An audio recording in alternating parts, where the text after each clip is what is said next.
آیت الکرسی ہے. اگر کوئی آیت الکرسی پڑھ کر کے سو جائے تو اللہ تبارک و تعالیٰ ایک حفاظت کرنے والے کو اس کے اوپر مقرر کرتا ہے, وہ حفاظت کرتا ہے اس کی, اور صبح تک شیطان اس کے قریب نہیں آتا. یہ بخاری شریف کی ایک روایت سے ثابت ہے. اور شیطان اس سورہ کریمہ سے اس آیت کریمہ سے بہت گھبراتا ہے. اور پورے قرآن حکیم میں سب سے عظیم آیت یہی ہے, آیت الکرسی. غور سے سن رہے ہیں؟ اس میں 5 اللہ کے اسماء حسنی ہیں. 5 اسماء حسنی ہیں. اللہ لا الہ اللہ اس کا نام ہے, الحی 2, قیوم 3, اور علی العظیم, علی اور عظیم, یہ 5 اللہ کے اسماء حسنی ہیں. تو 5 اسماء حسنی اس آیت کریمہ میں ہیں, اور 25 سے زائد صفات عالیہ ہیں. 5 نام ہیں اور 25 سے زائد صفات ہیں. مثلا ایک صفت یہ ہے, لا تاخذہ سنۃ ولا نوم, اسے اونگ نہیں آتی اور اسے نیند نہیں آتی. اونگ نہیں آتی اور نیند نہیں آتی. اونگ جو ہے یہ غفلت کی ابتدا ہے, اور نیند غفلت کی انتہا ہے. اللہ غفلت کی ابتدا سے بھی پاک ہے اور غفلت کی انتہا سے بھی پاک ہے. سونا تو دور کی بات ہے, اسے اونگ بھی نہیں آتی, جھپکی بھی نہیں آتی. اللہ, تو یہ سب اللہ کی صفات ہیں. تو 5 اللہ کے اسماء حسنی ہیں اس آیت کریمہ میں, اور 25 سے زائد اس کی صفات ہیں. سب سے پہلے اللہ کے بعد کہ اللہ ہی عبادت کے لائق ہے, استحقاق الوہیت کی پہلی دلیل دی گئی کہ اللہ ہی عبادت کے لائق کیوں ہے. سوال ہے نا, گویا کہ استحقاق الوہیت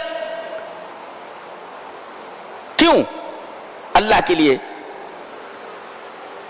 جواب دیا گیا اس لیے کہ وہ الحی ہے, زندہ ہے. اللہ اکبر, یہ استحقاق الوہیت کی پہلی دلیل ہے. عبادت کے لائق وہی ہے, کیوں؟ اس لیے کہ وہ زندہ ہے. پتہ یہ چلا کہ دنیا میں جو لوگ زندہ ہیں وہ اللہ کے زندگی دیے جانے پر زندہ ہیں, اور اللہ بذات ہی زندہ ہے. اس کی حیات کسی کی عطا نہیں ہے, اور ہم لوگوں کی حیات اللہ کی عطا ہے, اس لیے وہ حی ہے. پتہ یہ چلا کہ جو لوگ مر گئے, جو لوگ مرنے والے ہیں, اور وہ چیزیں جس کے اندر جان ہی نہیں ہے, یہ کوئی بھی عبادت کے لائق نہیں ہے. اس لیے کہ معبود ہونے کے لیے ضروری ہے, عبادت کے لائق ہونے کے لیے ضروری ہے کہ وہ زندہ ہو.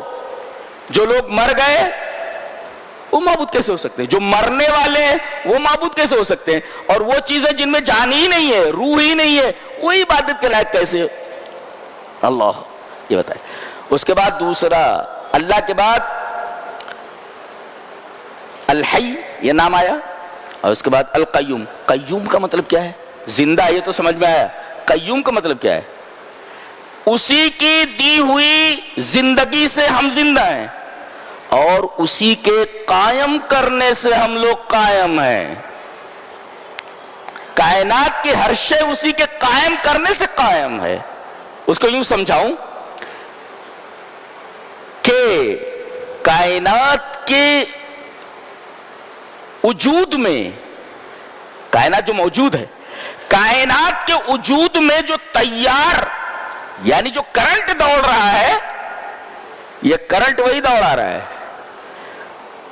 اور انقطع هذا التیار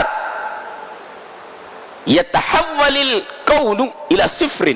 اگر اللہ تبارک و تعالی اس کرنٹ کو کاٹ دے تو پوری کی پوری کائنات, پوری یونیورس زیرو ہو جائے گی. يتحول الكون الى صفر, صفر ہو جائے گی وہ. اللہ اکبر.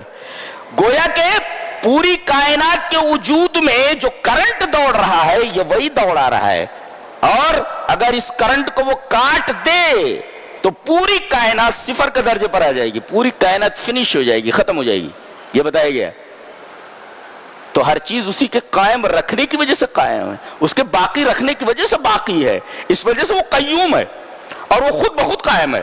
جیسے خود بخود زندہ ہے ایسے خود بخود قائم ہے، اور ہم لوگوں کی زندگی اس کی عطا کی ہوئی زندگی ہے، اور ہم لوگوں کا قیام، ہم لوگوں کی بقا اس کے قائم کرنے کی وجہ سے، اس کے باقی رکھنے کی وجہ سے. انڈرسٹینڈ جی؟